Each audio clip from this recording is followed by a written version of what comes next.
Master, ఇప్పటికైనా అర్థమైందా దాన్ని పడగొట్టడం నీ వల్ల కాదని? అసలు మీ గొడవ ఏంటి బాబు? పది చెప్తాను.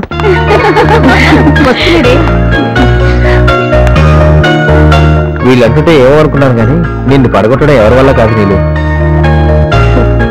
కానీ నా వల్ల అవుతుంది. నువ్వు నాతో కలిసి ఒక 1 వీక్ తిరుగు. ఎందుకు నీతో తిరగాలి?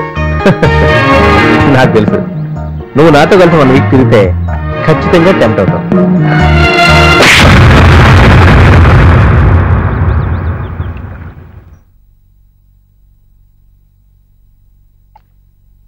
అరే ఏంటి మీరంతా ఇలా సీరియస్ అయిపోయారు? నాకు ఇది మామూలే, చిన్నప్పుడు చాలా సార్లు కొట్టింది. తనకు భయం అనే విషయం కొంచెం కొత్తగా చెప్పింది. సెల్ఫ్ కాన్ఫిడెన్స్ లేనోళ్ళు మనం ఏం చేస్తాం? ఏమంటా నీళ్ళు? ఓకే, నీ ప్రపోజల్ కి నేను ఒప్పుకుంటున్నాను. Good, that's the spirit. నువ్వు ఉండవే, 1 వీక్ నీతో ఎందుకు తిరగాలి? మొదలెట నెల రోజులు తిరగమంటే తిరుగుద్దా? 2 రోజుల్లో ప్రేమ పుట్టమంటే పుట్టుద్దా? తను నిన్ను ప్రేమించట్లేదు కదా, మరి నీతో కలిసి ఎలా తిరుగుతుంది? ప్రేమించుకున్న వాళ్ళు ప్రేమికులా తిరగడం రొటీన్, ప్రేమించుకోకుండా ప్రేమికులా తిరగడం వెరైటీ. ఈ వారం రోజులు నాతో కలిసి తిరిగితే ప్రేమించడం నా తప్పో, ప్రేమించకపోవడం తన తప్పో తెలుస్తుంది. అలాగని రోజంతా నీ సొల్లు కబుర్లు వినటం నా వల్ల కాదు. రోజు మొత్తానికి నీకు 1 hour టైం ఇస్తాను.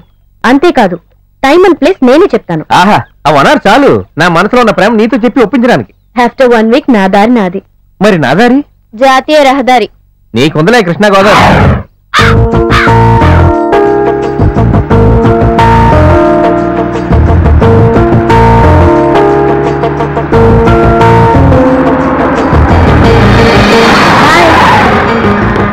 హాయ్ నేను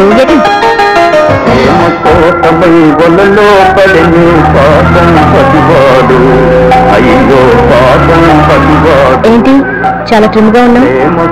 ఫస్ట్ రోజు కదా, మరి నా మనసులో ప్రేమను చెప్పుకోమంటావా? నాకు చిన్న పని ఉంది, పని అయ్యాక చెబుతాను. అంతవరకు కాస్త ఓపిక పట్టు. రావే. And sorry. ఎందుకు సారీ? నాకే ఫీలింగ్ లేదు. అదేంటి? బ్రతికినంత కాలం మా నాన్న జీతం మొత్తం మందుల రూపంలో మింగేవాడు. ఇప్పుడు నెలాఖరు రోజులో చచ్చిపోయాడు. మా నాన్నకి ఏడుపు రాలేదు, టెన్షన్ వచ్చింది. అప్పు కోసం తిరుగుతున్నాడు. ఎంత నా తండ్రి కదా. పాపం, అప్పుడే 100 ఏళ్ళు నిండిపోయాయి. మీరే ఫీల్ అవ్వకండి, ఆయనకి 100 ఏళ్ళు 2 ఏళ్ల క్రితమే నిండాయి. ఇప్పుడు 102. ఆయన ఇలాంటి డ్రెస్ లో వచ్చి ఫీల్ అవుతే అంత మ్యాచ్ అవుతులేండి. పాపం మీ నాన్నమ్మ. పాపమా? ఎలా తిట్టేదో తెలుసా తాతయ్యని? ఇప్పటిదాకా అందరినీ తిట్టింది. ఎందుకు? ఎవరు ఏడవట్లేదని. ఒకసారి బాడీ దగ్గరికి వెళ్ళి ఏడ్చినట్టు నటించరండి, లేకపోతే మీరు వెళ్ళిన తర్వాత నా మీద పడి ఏడుస్తుంది. అలాగే.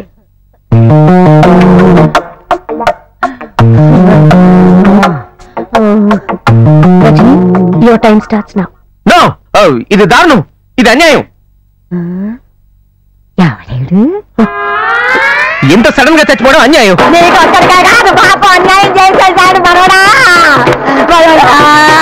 నువ్వు వచ్చి నన్ను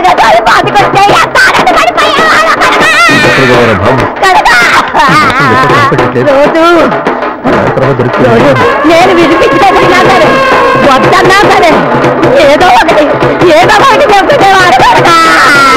రాత్రి చంపుకుంటానే పోయాడు నాయనా. అమ్మో, గాంధీ తాత అంటే ఎంత ఇష్టం, చచ్చినంత ఇష్టం. అయ్యో, శంకర్ దాదా జిందాబాద్ సినిమా చూడాలన్నాడు. తీరా సినిమా చూడకుండానే దేవుడు చూడటానికి వెళ్ళిపోయినావా దేవుడా? ఊరుకోమ్మా ఊరుకో, చివరికి అందరూ పోయేవాళ్ళవే. భగవద్గీతలో ఘంటసాల గారు ఏం చెప్పారో తెలుసా?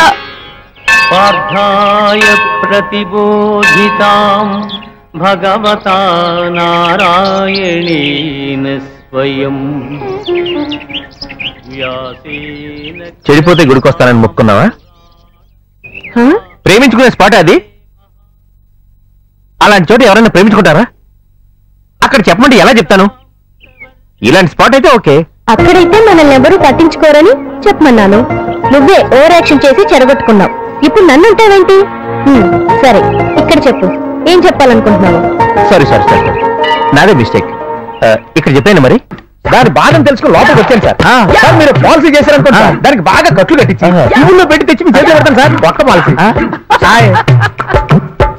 నేను లైఫ్ ఇన్సూరెన్స్ పాలసీ చేయమంటే వాడిని నోటు పీకెళ్ళాడు.